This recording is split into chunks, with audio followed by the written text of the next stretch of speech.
very special and exceptionally cool episode of the IncGamers Podcast. It is the 100th episode. My name is Peter Parrish. I am here with Timmy T, Double Swag, T McDonald, or whatever his rap name that he generated before the podcast was. Hello. Rapmaster T. Hi. Glad to meet you. Also here with Paul Younger. Hi Paul, do you have a rap name? No, I don't. I'm sorry. I'm just not cool enough. Well, not as cool as you two, obviously. Not immature enough, I think is probably what you mean there. Maybe. And Paul, because this is our 100th episode, we've got a bit of a game giveaway on. Is that correct? People can win stuff. Yeah, what we're going to do is we're going to kick up a thread in the forums on gamers.com, and all you have to do is do a post in the forums, and we will select winners who can then pick a Steam game of their choice, and we will gift that to you.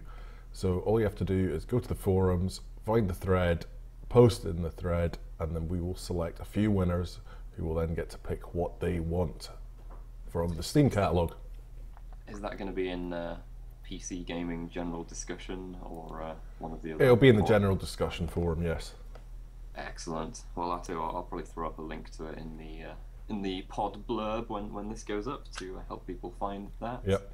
And so, would you recommend people choose the cheapest games on Steam or the most expensive game? Yeah, I don't know. Tim will know exactly what the ones that are $1.99 are.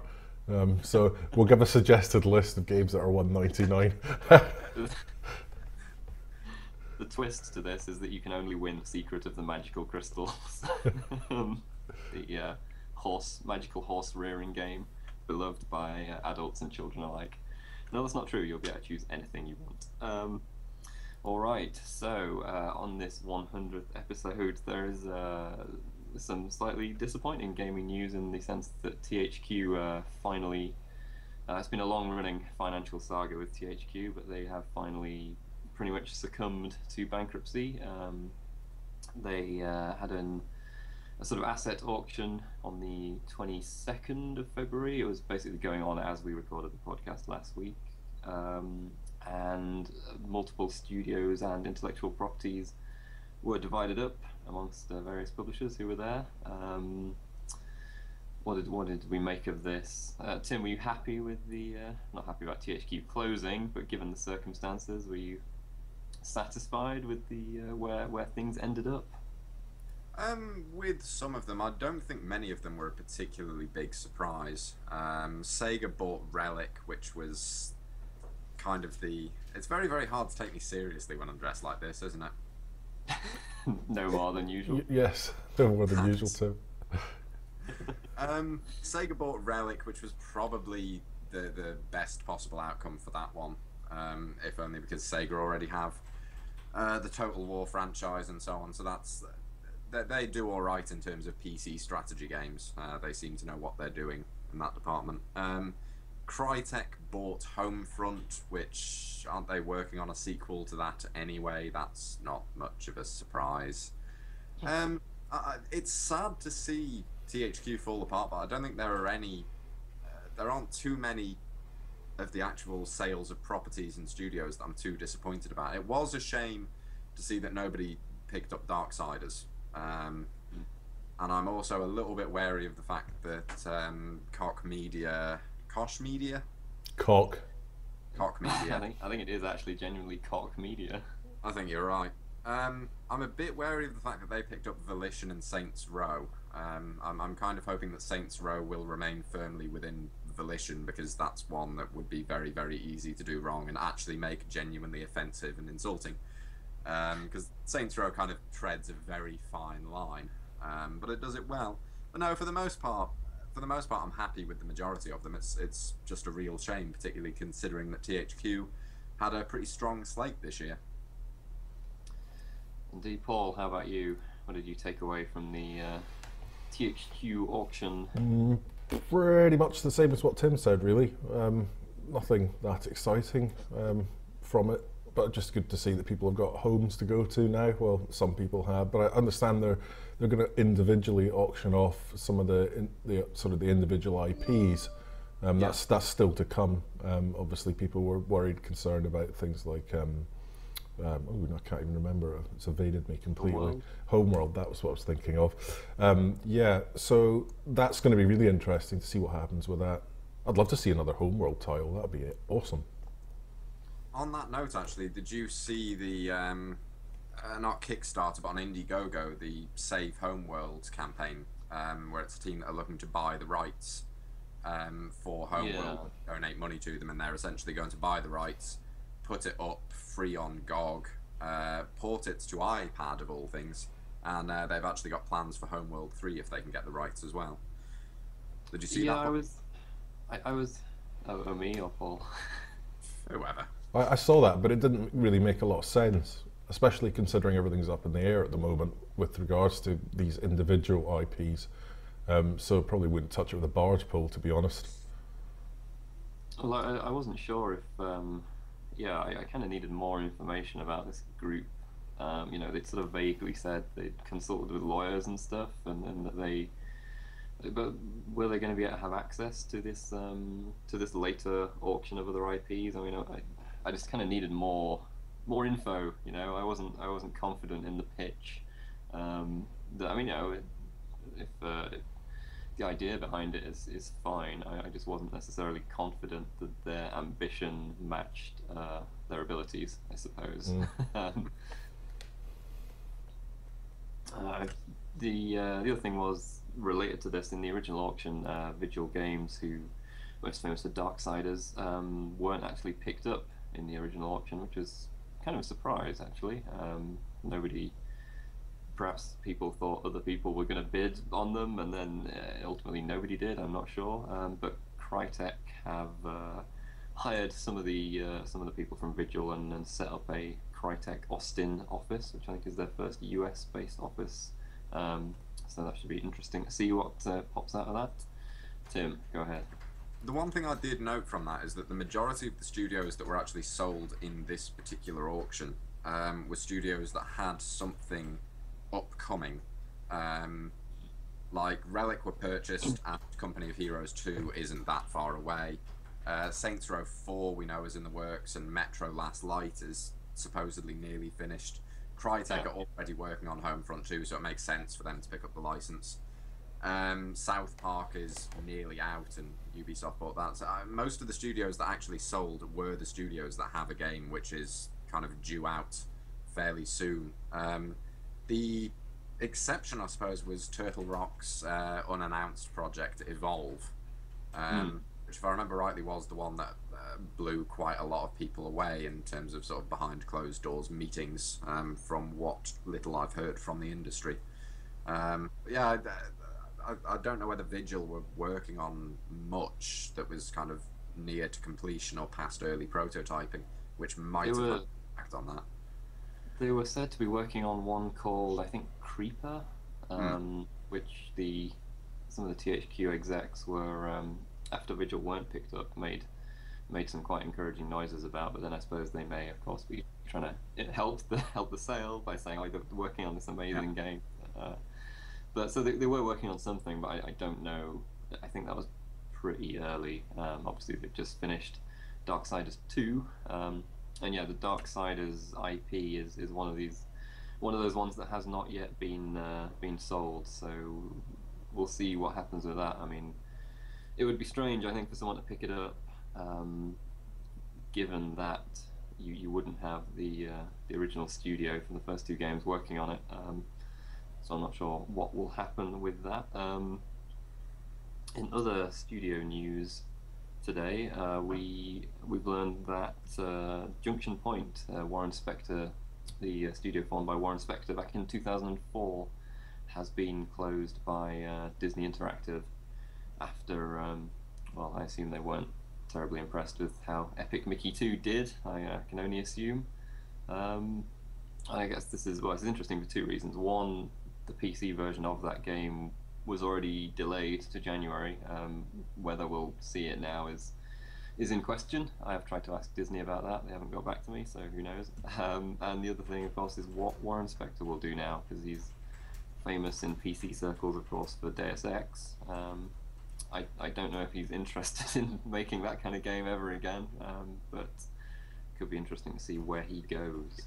I should point out very quickly that from what I've heard, Warren Spector has actually left Disney entirely. He's not being reshuffled around to another department or another studio, but he is no longer with Disney. So whatever he does, it will be somewhere else with someone else. Yeah, it's a bit of a shame. It's also kind of weird considering that the PC version is presumably fairly close to release. But you're bang on the money. Epic Mickey 2 simply didn't do very well. It did appallingly at retail, from what I can remember. Just a bit of a shame. Never really happy to see studios close. Indeed, it's always a shame. Paul, did you have anything to? I don't. You don't strike me as a man who is interested in the Epic Mickey series particularly, but no, actually, I don't know. I remember seeing the first one years ago at E3, and there was quite a big buzz about it at the time. In fact, there was a huge buzz about it. But I think it was a Wii title or something. I think originally. Yeah. But no, not hugely surprised with the way the industry is going right now, with what types of games are coming out, and everyone's opting for the big AAA blockbuster super sellers. Yes, it's a bit kind of niche maybe, that will only appeal to a certain audience, so that's why it's not done so well. But yeah, not hugely surprised by that one. It all struck me as a bit of an interesting, not necessarily as a positive project. I mean, I know Warren Spector in a lot of interviews he continually said like how much he loved Disney stuff, and how he's got a sort of house full of all this like Disney paraphernalia and memorabilia. I mean, both games kind of struck me as searching for an audience, because they were kind of a throwback to very much older classic Disney stuff, which maybe wouldn't really correlate with the current gaming demographics. Do you know what I mean? Like the kind of like silent black and white 50s Disney stuff, which is certainly cool, and there's some people who are like really interested in that, but I don't know how much that translates to the general audience. I'm just wondering if that affected it. Yeah, I mean that's kind of what I mean. It is going to appeal to a certain, like you say, demographic, and it's probably just not mass market enough to shift the numbers that they're looking for. So yeah, not massively surprised by that one at all, really. I'm not sure whether I agree entirely.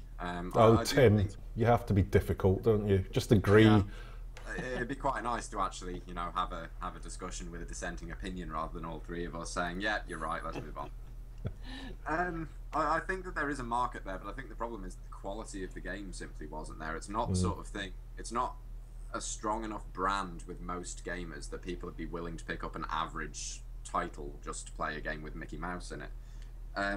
But on the other hand, there are some Disney games which did really well. I mean, there's a lot of fondness for sort of the old platformers like Castle of Illusion, starring Mickey Mouse and things like that. I think that the market is there, but the game itself needs to be exceptional to actually draw it. I think that's kind of the problem. It's the sort of thing where higher scores and higher ratings really, really would have impacted this a lot. I mean, I'm interested in Epic Mickey 2 and the first one. I haven't played either of them. I just don't really have any interest in playing an average Mickey Mouse game. And there you go. You've just answered all our questions on that one, Tim. Because you play everything. I do, and I will get around to playing it at some point, I'm sure. Not if it doesn't get released on the PC. Well, I guess you'll just buy it for a different platform. But yeah, I mean, you're right.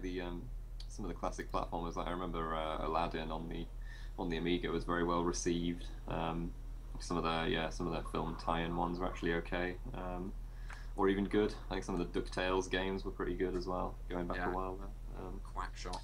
So yeah, but this one did not catch the public imagination for whatever reason. Perhaps because, as you say, it reviewed fairly averagely, sort of 6s and 7s, that kind of thing. All right. Moving on, we managed to get a bit of an exclusive comment earlier this week from Mr. Ocean Quigley of SimCity. I know. Awesome. Brilliant name.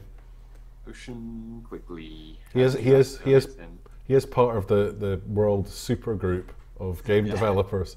Yeah, we're putting together a famous four of game developers or games PR people.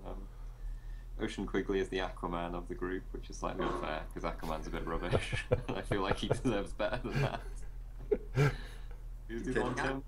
Stone Chin. Yeah. Blimey. Excuse me. I've got loud bin noises outside. Let me just shut the window. Yeah, other than Ocean Quigley, there is of course Stone Chin, and Dusty Monk, of course. I don't think Aquaman's that rubbish. I just think he's kind of treated as being rubbish, and they never really have anything for him to do. Just more of a problem than he himself being shit. He's not that good though, is he? I mean, he can talk to fish and stuff. But... Oh, he can command all the creatures of the sea, which is quite creatures. Let's face it. I mean, that's all of your boats fucked. And he's isn't he the king of Atlantis as well? Yeah, but this giant technologically advanced underwater civilization. Think about it this way, Tim. If any supervillain is going to try and destroy the world or take over, it's going to be on land. So Aquaman just has to sort of stay in the water and do nothing. It kind of makes you wonder why Aquaman even gives a shit, really. Yeah, exactly. I think quite a lot of the time he doesn't. They have to kind of coax him out of Atlantis. Go, oh, come on, Aquaman, please. Anyway, enough about this. That wasn't what I asked Ocean Quigley. I didn't ask him about being Aquaman. What I instead asked him was about the SimCity. The new SimCity. It has people are expressing doubts about the sort of size of the cities in the game. I'm going to remove these shades now. Been a bit of a disappointment compared to previous SimCity titles, and the answer that was forthcoming from him is basically, as you'd expect, in a way, that it's essentially a performance trade-off. That this new SimCity is simulating multiple layers of stuff above and beyond what previous titles did. It's sort of simulating individual sims and car journeys and all manner of other things. And I think, let me find his exact quote. Actually, he said he would rather have cities with dense activity and visual detail over cities that are sprawling but low resolution and inert. Which is fair enough, but doesn't necessarily address the question of, but what about people who have really beastie PCs who could run the game at that level and have all of the space as well? But here's the thing. Here's the thing with it.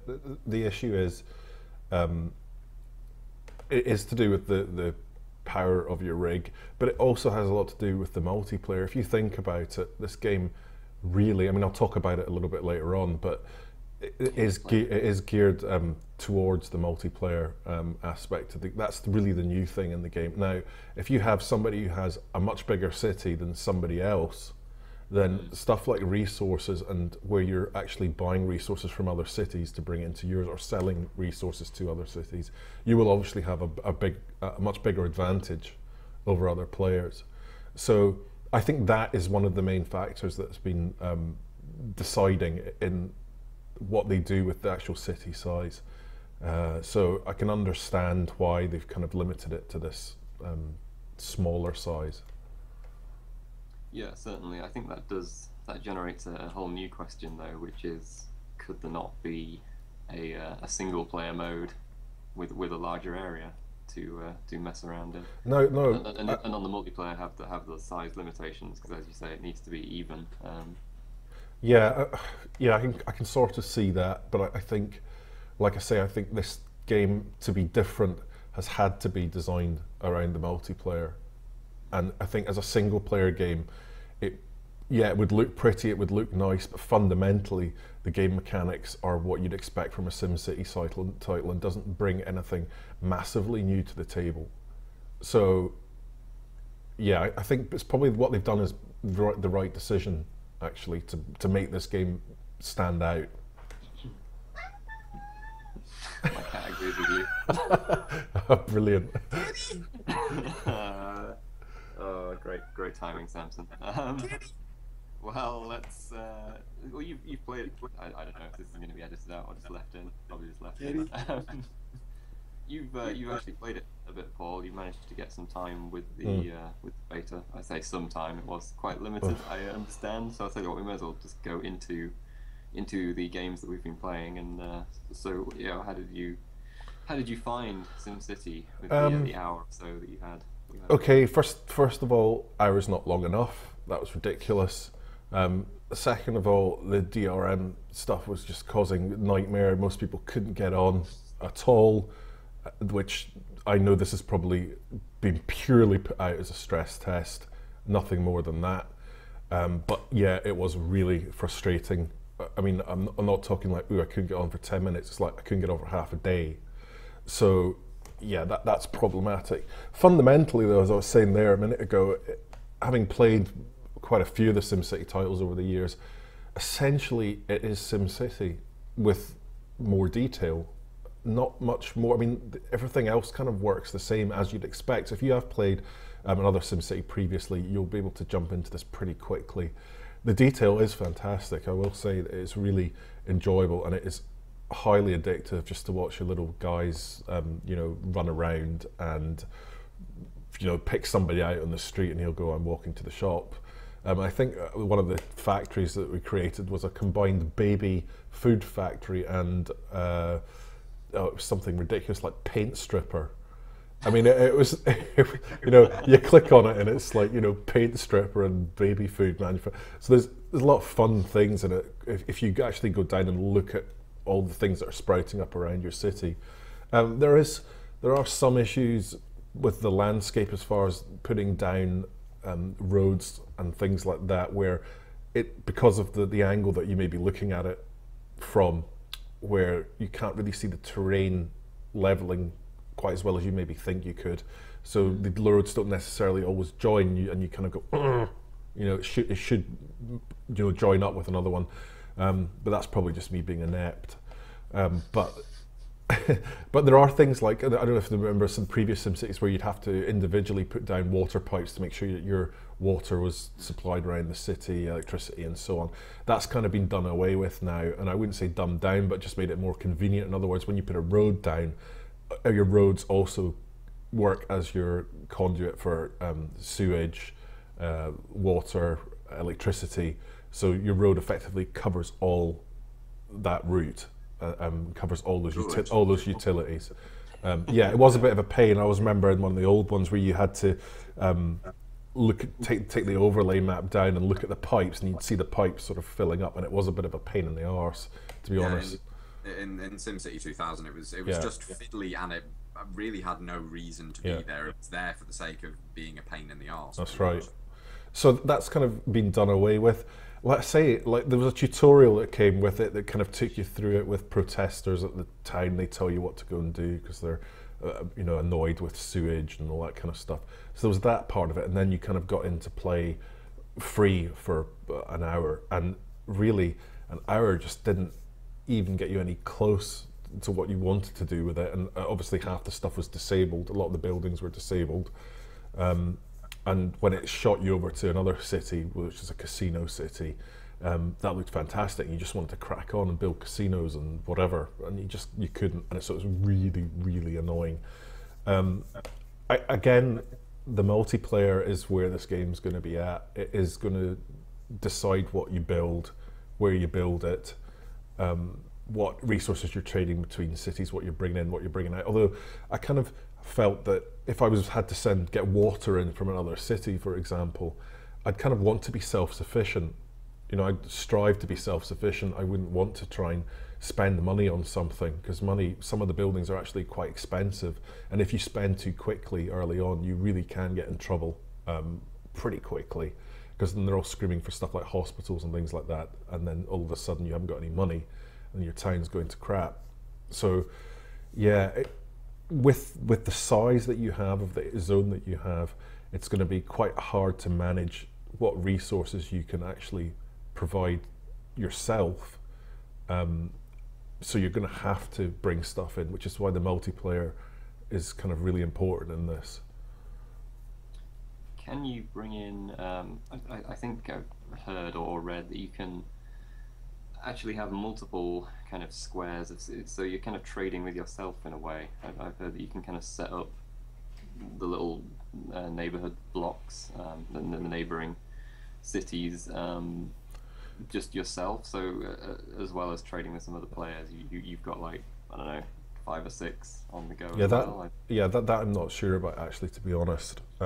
Like I say, not enough time, not enough features. Did you play your 1 hour several times? Did you try doing different things with it, or did you just play it the once and then? No, you just play it the once. Oh right, okay. So that's why I think a lot of people were so frustrated. Not only were they frustrated because they couldn't get in, but they were frustrated because they had an hour.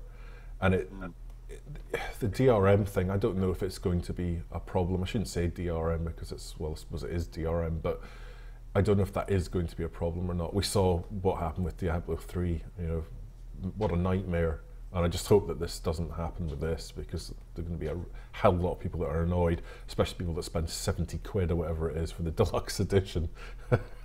Yeah. They were advertising that today with the kind of British, the Big Ben, Eiffel Tower, Brandenburg Gate kind of landmark set. But yeah, as you say, that's a bit pricey. I was trying to think the last time anyone paid like 60 or 70 quid for a PC game. It's a long time ago. Seventh Guest. I can't remember any. Was that Seventh Guest retailed at 70 quid? Although really? I suppose other than that, yeah, that was back when CDs were new and it came on 2 of them. But did they not give that away when you bought with a lot of CDs, because they were so expensive at the time? They gave a lot of games away with the CDs and stuff. Quite possibly, but the game itself retailed at a ridiculous price. Other than that, I don't know how much were things like the collector's editions of the World of Warcraft expansions and so on. So I would have thought they probably would have been around that range. But yeah, it's still fairly pricey for a PC collector's edition, as we don't tend to get quite so many of them as you see on consoles. What gets me about it is the fact that the digital version is more expensive than the retail version, and that is actually starting to really get annoying. And it always is with Origin. This is what I've never understood. Origin's digital versions are more expensive than the retail versions, which is ridiculous. Yeah, I mean it's the biggest rip-off. I mean it really is, and publishers really have to stop doing it because it's such a rip-off. I think I mentioned this months ago when Mass Effect 3 came out and we did our Mass Effect 3 podcast. But I bought that retail from somewhere else simply because it was 10 quid cheaper than buying it on Origin. I just bought it retail and plugged the download code in and downloaded it off Origin, because it was a hell of a lot cheaper than actually buying it from Origin, because Origin is insanely overpriced. There you go. Scandal with EA's download. Just quickly going back to SimCity, I do think it is going to be excellent, and I do think people are going to really, really enjoy it. So with the limited time that we have had with it, I think it's definitely one to watch. Okay, Tim, you have been playing and reviewing, actually, the review is up on IncGamers.com, The Cave, Double Fine, Ron Gilbert adventure game. Surely it's going to be amazing. Wait, here we go. Tirade.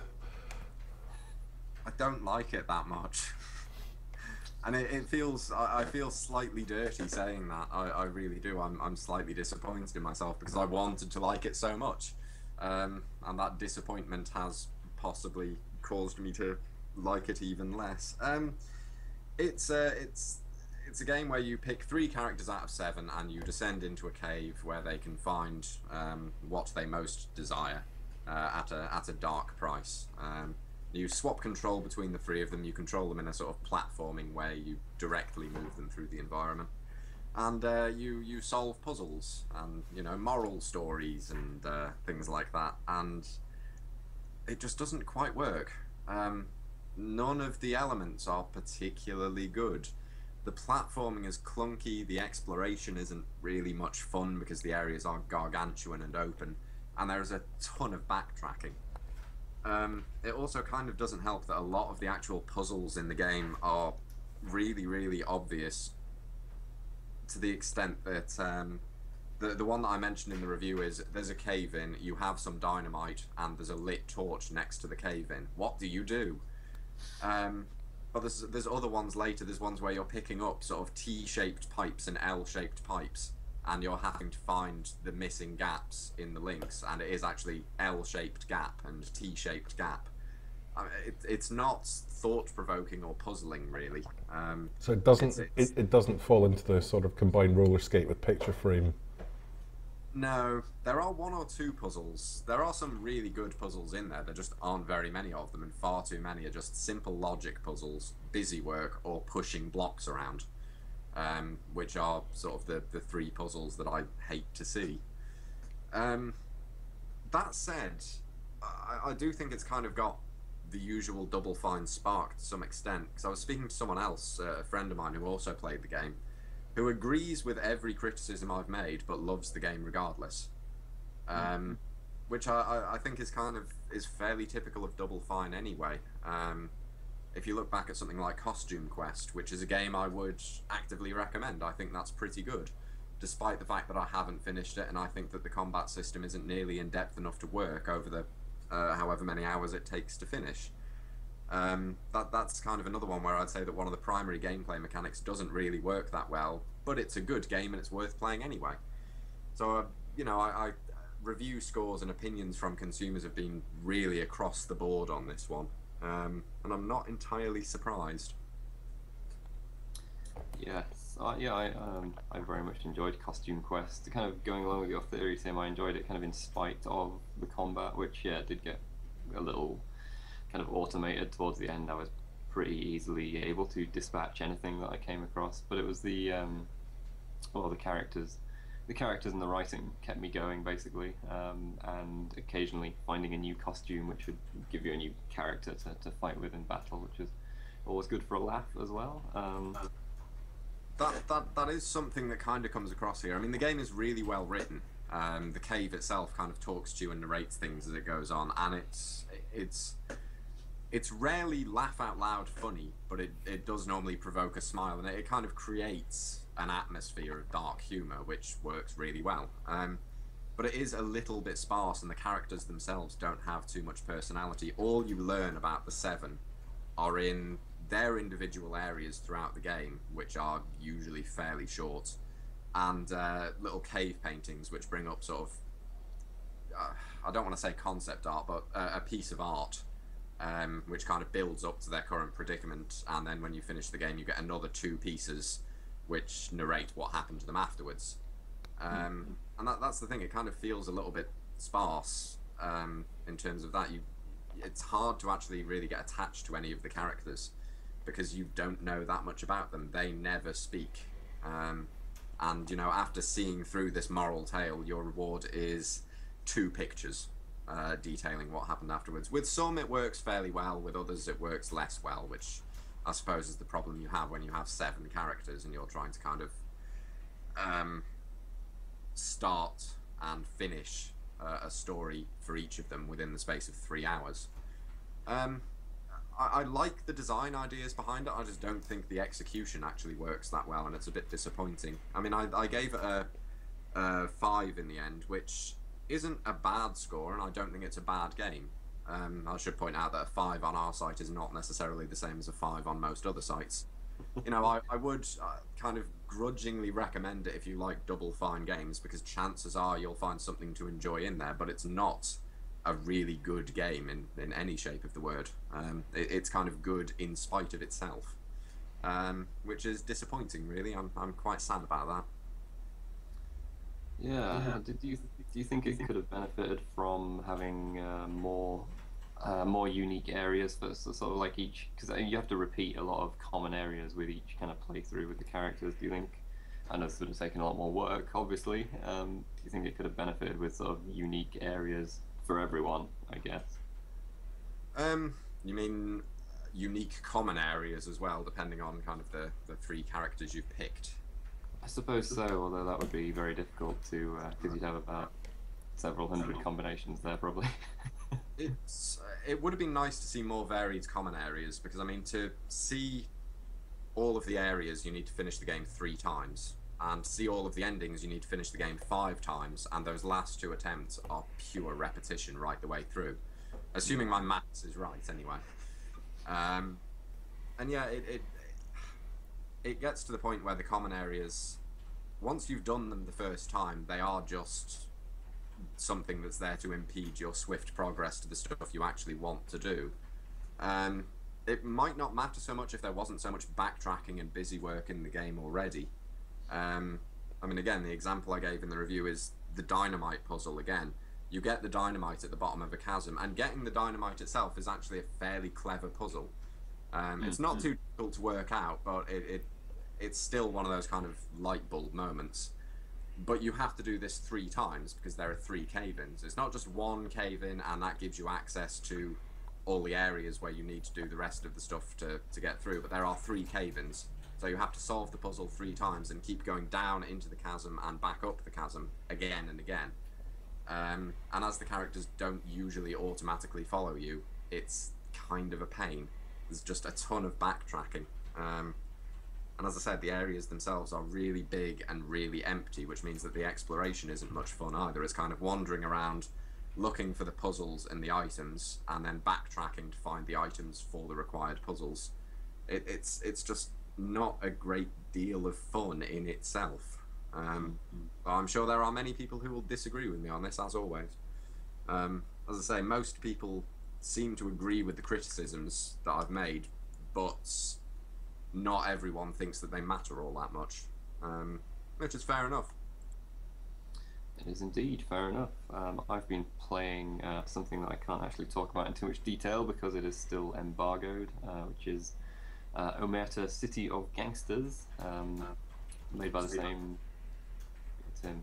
So what's the ending like? Is that good? Is the ending good? Tell us about the last mission.